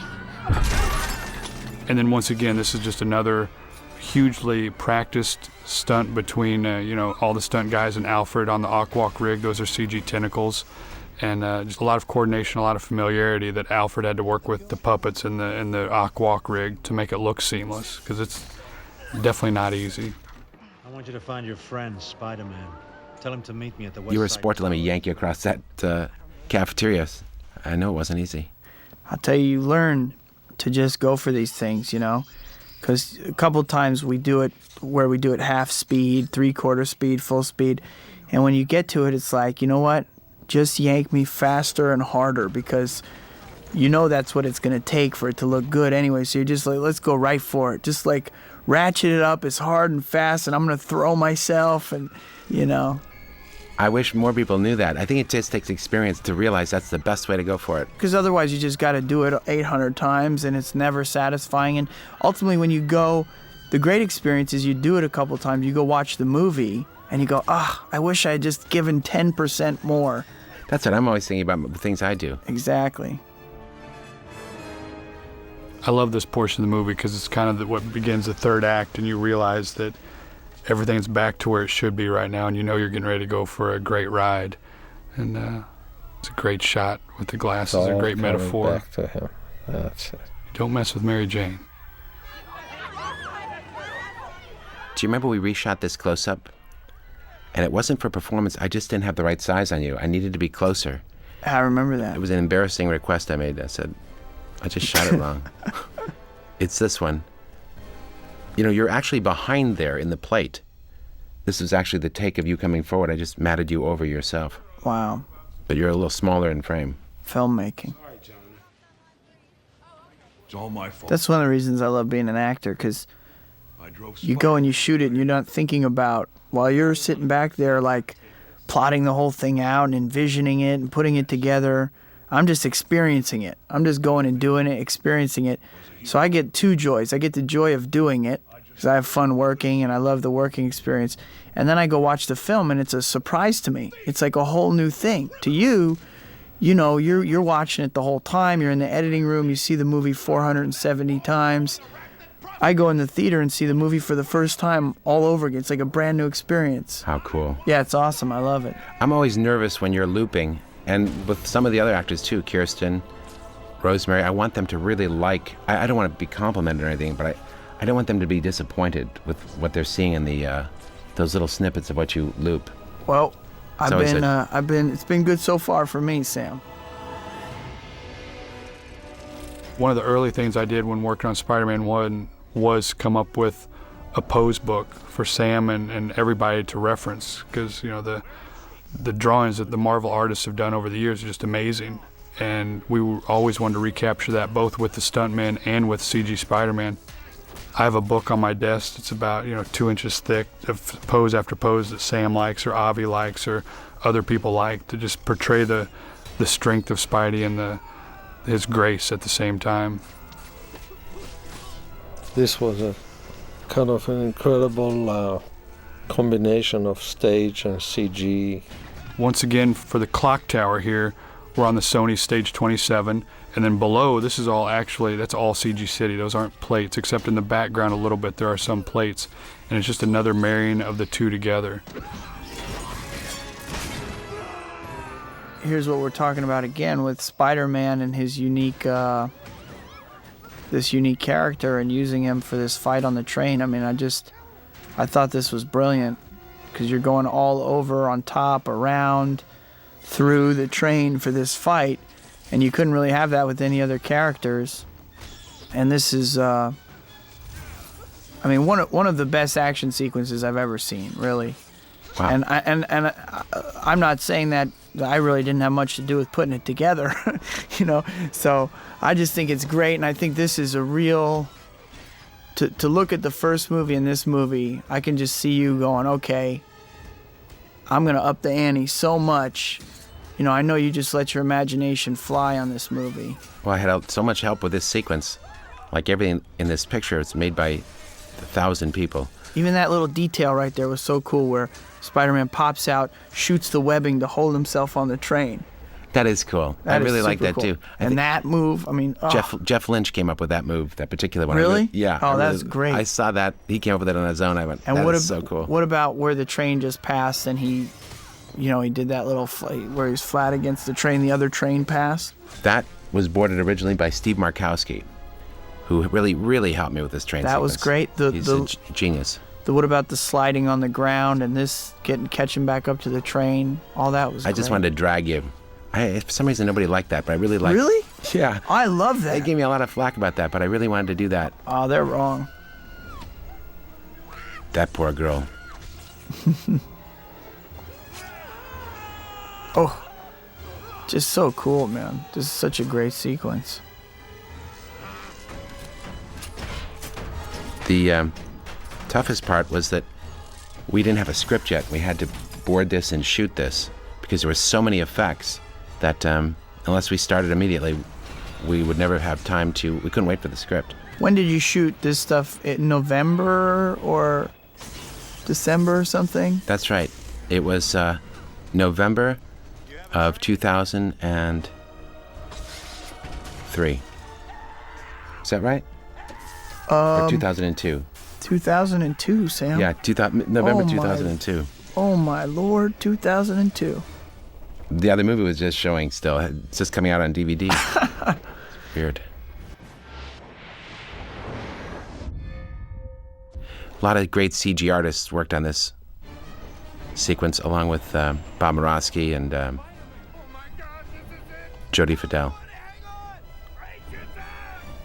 That man behind you is an actor who's also in A Simple Plan.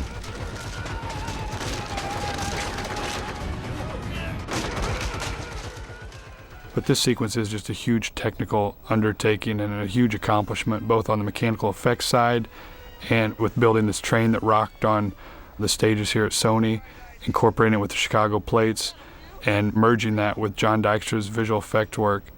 I mean, you're in the moment, so you don't really have the time to dissect it, but this is a big one.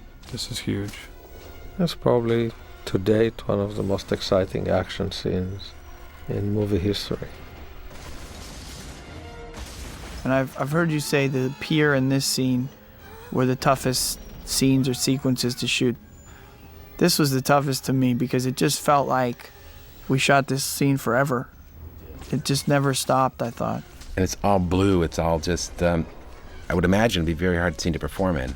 Well, the only reason it's really tough is because each shot, you're only in a shot for like a couple seconds or, maybe 3-4 seconds at the most.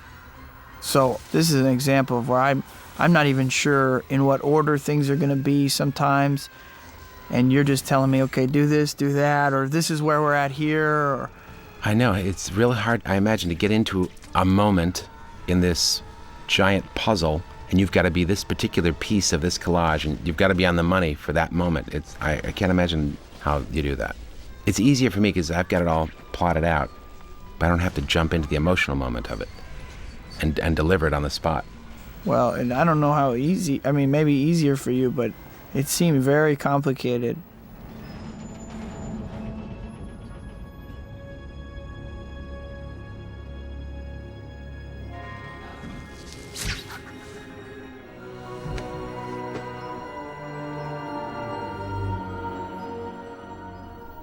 Even looking at it now, and you think of what we were shooting on stage, how does it feel like I was trying to remember, did we do it? Yeah, we did do it on stage. Yeah.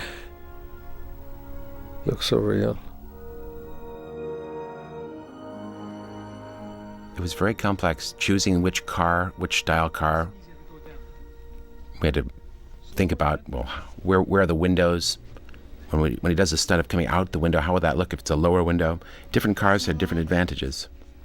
Then they had to be built from the ground up and then recreated in CGI.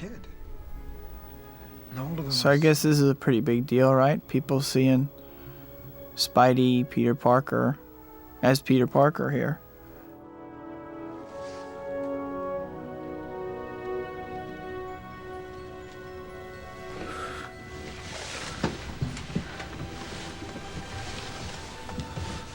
It's all right.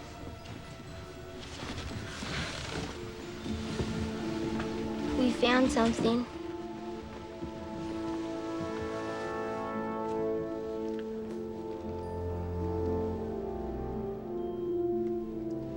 We won't tell nobody.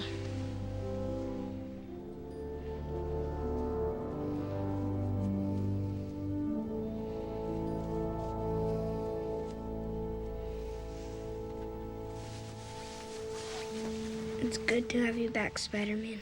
Your brothers delivered a beautiful performance in this picture. Yes, they were really good. And I remember you just said to me, hey, Sam, my brothers are here. Can you put them in the picture? And I said, absolutely, I could use them right now. I gave your brothers lines, and they changed them just like you. I guess they've been hanging around you a long time now. And they changed them just right. That's right. I remember that because you gave them a line, and they just said it differently. Yeah. Must be in the blood. Weston is the little one, and Joe Paul's the bigger one. And also, I think what Sam did here that always makes me laugh watching it again is when this cliche line, if you want to go, you have to go through me, and all these guys. And usually, you know what happens, right? The villain holds, and with Freddy, well, very well, and boom. So he has this incredible touch with the humor, even at a hard moment like that, to use what may have been obvious to be followed by the least obvious. But I mean, we did debate other moments in the picture where we did have Spidey take off his mask, but that one was more of a given, because after sacrificing himself and after doing that for the New Yorkers, you need to be with Peter emotionally and see his reaction to their thankfulness. You don't get to be with him that often, and it's just one of those moments where he does see the impact of what he does for people, and you are able to be with him as he sees the appreciation on their faces. You'll see 3 times, and all 3 times it has to be driven by the story. It has to be something, and so there you see the appreciation in the train about people of New York saying, "Oh my God, it's just a kid." I like how James is playing it, because I don't know if he was playing it like that, but I just saw some question or doubt in his eyes about, his own vengeance even. Like he's still determined and obsessed with it, but now he's confronted with it and like, okay, I guess I'm going to go through with this. I see that too. I see that too. I thought that was great. Can't be. Do those barbed wires hurt? They're hard plastic, right? Yeah, they didn't really hurt, no. They were actually strangely difficult to get off, even though they're like simple breakaway little things, though. I don't know. To get a clean break for all of them. I was impressed with the prop guy who came up with them. They really look real, the way they break off like metal. Have just the right amount of spring to them. Making the machine again. When that happens. That was a difficult scene between Harry and Peter. Yeah. I know it was difficult tonally because there was a lot going on. And, Peter, Spider-Man, is concerned with saving New York City. I know you and me were unhappy with it, actually, both when we were shooting it, trying to find it, and even in post, wondering if we shouldn't reshoot it. Yeah. I won't get into the details, but that's when I wouldn't mind reshooting. Yeah, I'm with you. It's a tough one. And for me, it wasn't about performance. I thought you gave a great performance. I know you had your own performance notes. Yeah. And I agreed with them. Uh-huh. But the real problem for me was when Peter Parker is confronted by Harry saying, "You killed my father." I just wanted, in the words, more understanding of that pain and that situation on Peter's behalf for Harry. I see the moment where you register his pain, and yet you've got to save New York. It's just inconsequential what happened some time ago when the life of Mary Jane Watson's at stake, the woman you love, and the city. But I still felt that Peter owed him more in the script, in words. Surprise. We love that strong Mary Jane. You know, she's not screaming, she's not afraid, she's quite defiant. This is another set built on the Sony lot that Neil Spisak, I believe, is the biggest set he's ever built or seen built. It was massive. The reason why we chose Sony is because underneath, if you pick up the plates in the floor, there's a pool down there that's obviously usually dry, but it is the pool where Esther Williams used to dive into in the old Sony movies. But it was just a beautiful set.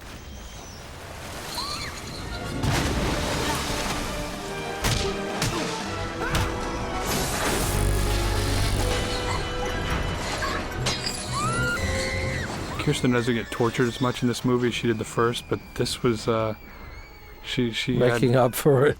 yeah, this made up for it a little bit.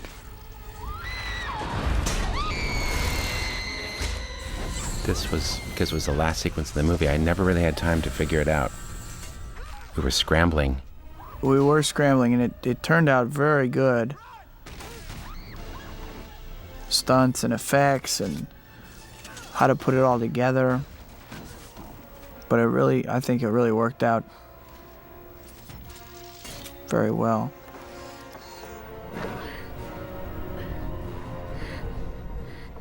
I like that she takes action, and I also like that there's no way this girl could have anything to do with Ock. He doesn't even have to turn around to deal with her. I think Kirsten, I remember overhearing your guys' conversation about it and her wanting to be more active there. I think she was right. Yeah, that was great, I thought. I wasn't sure about it when you guys were talking about it. I was like, well, that's a little silly. But I thought it turned out great, So there you go. I think the key to it was that she was right. She should be active and risk something. And yet we didn't want to belittle this powerful supervillain or Spider-Man to say that she could ever really have any effect. So I think the way Fred performed it made it. How did you do that with those cars and stuff? These 3 shots were shot by Dan Bradley, and he had mechanical effects department hook up 16 cars on these tremendous ratchet motors, and they just pulled them. Wow. Some of it was CG, like the light post breaking loose. Right. And wind fans were sending papers across. We have to shut it down. Please tell me how. Peter Parker. Brilliant but lazy. Spider-Man taking off the mask is really, in a way, it's the essence of why we pick villains that are connected to the hero. We felt this was time for Peter, who admires this man in spite of all what's going on. If he takes off the mask, he can say, Dr. Octavius, let me remind you who you are. Don't let these tentacles make you into something that you don't want to be. So that was a valuable moment to have. Instead of just more fighting and just hold him, it just all of a sudden appealed to the man inside, because we have such an actor that you see the inside versus the outside. And obviously because they need to do that, this unveiling is the first time that Mary Jane gets the proof that Peter Parker is indeed Spider-Man. But here, if he didn't take off the mask, would have been a difficult creative solution to how does he stop this guy? How does he get back to the man inside the mask? And I'm glad that you and me took the high road here. I think there was some opposition to this idea, but I like very much that Peter, one, doesn't slay the villain. I don't think that's the answer to anything is violence, really. Mm-hmm. And two, I like that you are a hero because you awaken the goodness in others. And that's the effect I think your performance in the movie has on people when it's working. They feel empowered to do the right thing. Well, I think as well, even though, I know that some people wanted to see Spider-Man save the day or solve the problem himself, be the superhero. I think the unique thing about Spider-Man as a superhero is he's a thinking man superhero, and he uses his intellect a lot of times. And in this case, to reach Doc Ock and for Doc Ock to be a hero himself in this moment and remember who he is, deep down, and take control of these arms and right his wrongs. And it also gives Alfred a more interesting villain to play, I think. Here's a beautiful moment here. Always followed by some tragedy. This shot gives me the willies when I see that wall fall toward her. That big wide one was effective.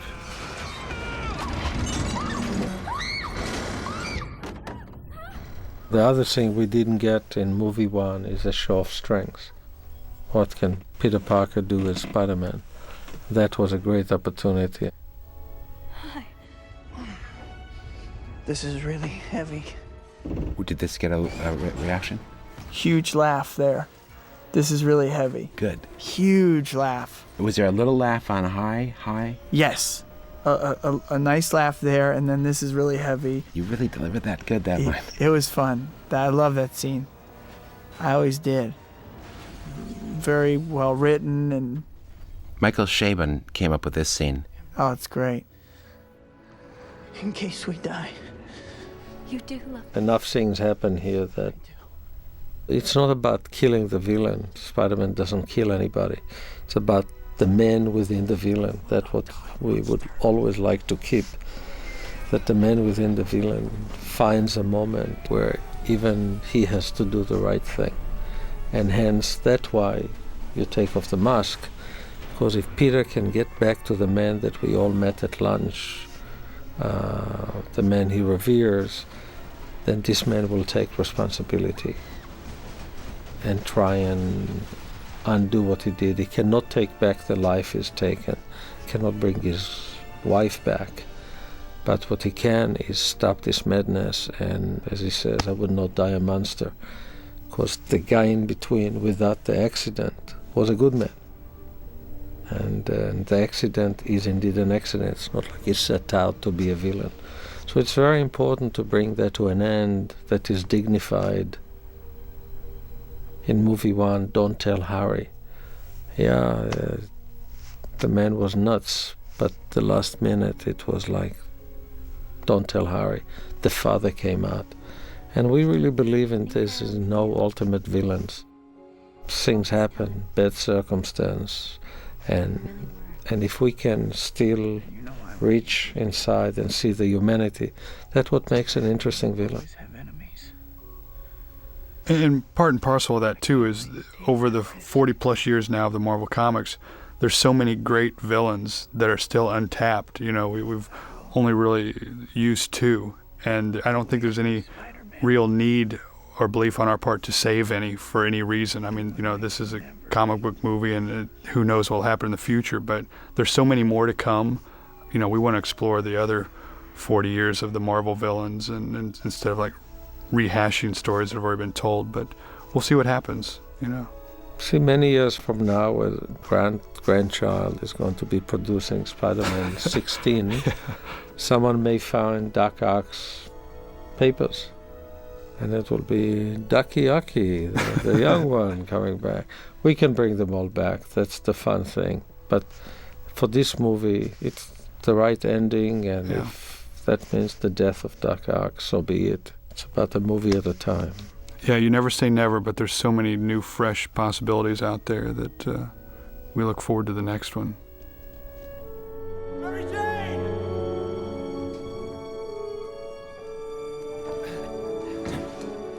I really love how heroic as a simple man Daniel Gillies is there, and you said, you know, he does that heroic jump to go meet the girl, and in the eyes of Kirsten, whose real love is Spider-Man, it's kind of funny to watch, but for a real guy, you know, it's heroic. He's out there, it's his girl, he's right there with the cops, and he jumps over the thing to go embrace her. Yeah, that's about all us normal guys can do. Yeah, he was great, right, Daniel?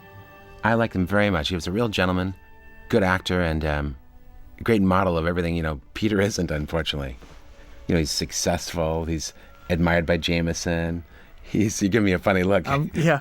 Like you're going to say something like handsome. He's handsome, too. Thanks for reminding me. I'm glad I'm not more insecure and sensitive. Hello? I'm really glad Willem came back. It was great. Because he's part of the Spider-Man family, for crying out loud. It wouldn't have been complete without having him. It was just good to see him again, too. You know, you do these movies, you don't see people for so long. You know, you spend 7 months of your life with somebody almost every day, and then they completely vanish out of your life. You know, I mean, I've seen Willem a couple of times since we shot the first one, but not a lot. So it was great to see him again, and I thought it was great to bring him back and Uncle Ben back, Cliff Robertson. You swore to make Spider-Man pay. He wanted to play a little joke on Alfred, you know, and so Alfred stepped on the set, and Didn't fit.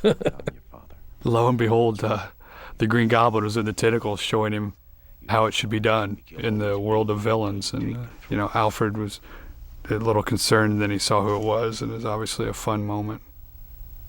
It's always great to have Willem about. He's a terribly talented actor, and so is Alfred, and just seeing the two of them interact in that funny way it was a good vibe and a good boost for the crew.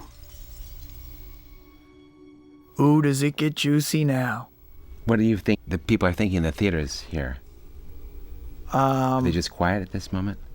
Well, they're starting to get it, you know? Yeah.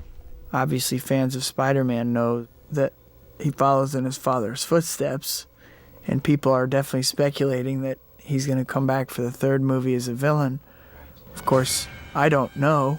No, and plus, it might be that now that he finds out who his father is, the Green Goblin, he may understand why he was killed by Spider-Man. And he may decide to turn over a new leaf and not become the Goblin, to rise above the sins of his father.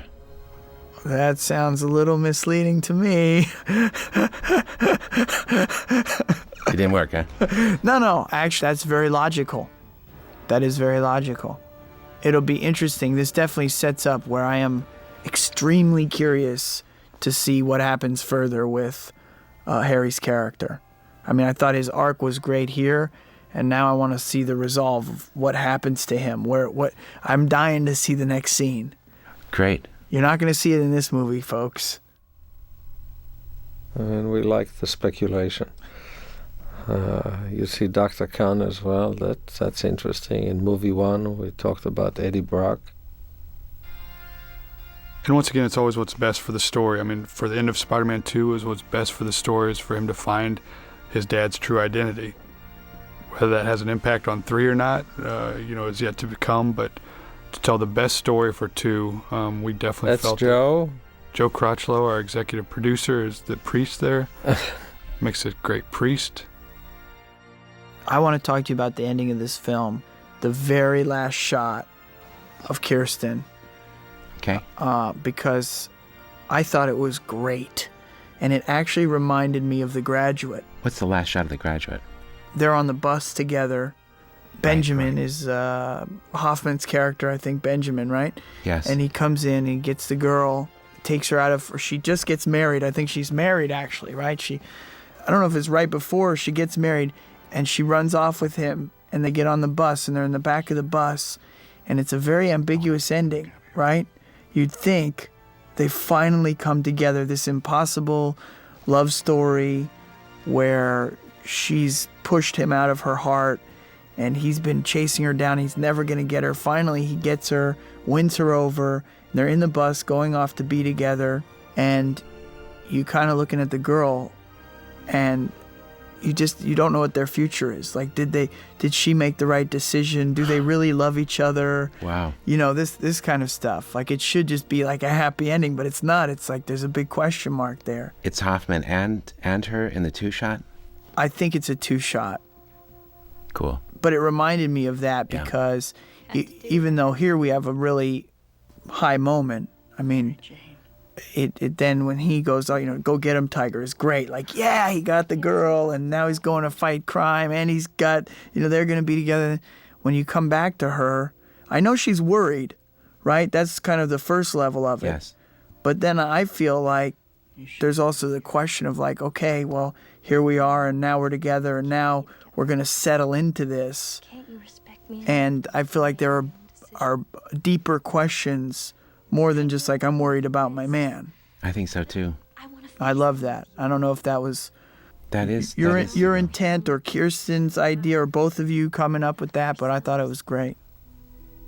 What I love about the bookends that Alvin set up here is just a great debunking that Mary Jane does here of Peter's opening voiceover saying, Mary Jane Watson, the girl of my dreams, I can't be with her because I got to save the world. And then MJ coming in here at the end and just saying, you know what, goofball, this is for both of us to decide if we want to be true partners. And it was just the echoing of his opening voiceover that Alvin wrote here was just something that was really special that I think was a great ending to this movie. We'll say something. Laura Ziskin said to me, well, let's see her running in the wedding dress. And I said, I know it'll be like up and exciting for the audience and moving, but I don't want the audience to know beforehand. I want them to be alone with Peter and the camera comes around and there she is. Right. But I said I'll shoot it because I think it's such a powerful idea that you've got. I'm probably going to be wrong, and I was wrong. It was so powerful that it outweighed that moment of reveal.